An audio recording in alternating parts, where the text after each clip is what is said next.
Bonjour, bienvenue dans ma quotidienne consacrée à la santé et comment devenir actrice de votre santé. Ce vendredi, nous allons parler des huiles essentielles. Les huiles essentielles sont en danger et elles sont menacées par l'Union européenne.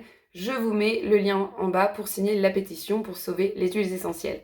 Et on va revenir un petit peu sur ce débat, sur cette question, sur ce paradoxe qui est souligné autour de cette question des huiles essentielles.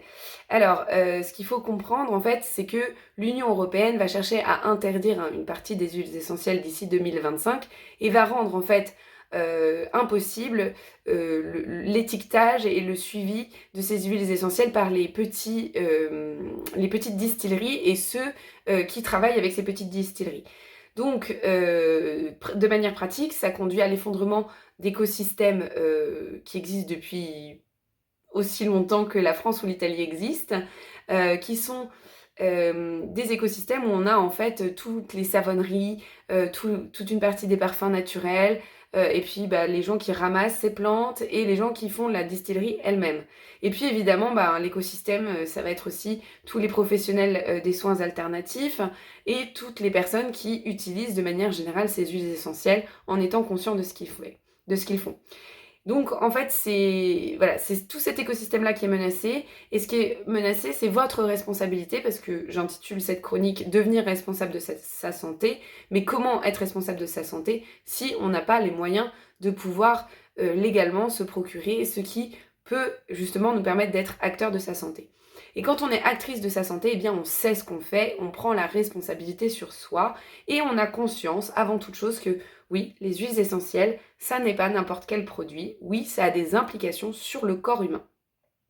Et en fait, la raison pour laquelle cette réglementation arrive sur la table, eh bien, c'est parce qu'on a de plus en plus d'empoisonnement aux huiles essentielles. On a des gens qui s'imaginent que parce que c'est naturel, ça vient de la nature, eh bien, c'est bon. Alors, je vous le donne, en exclusivité.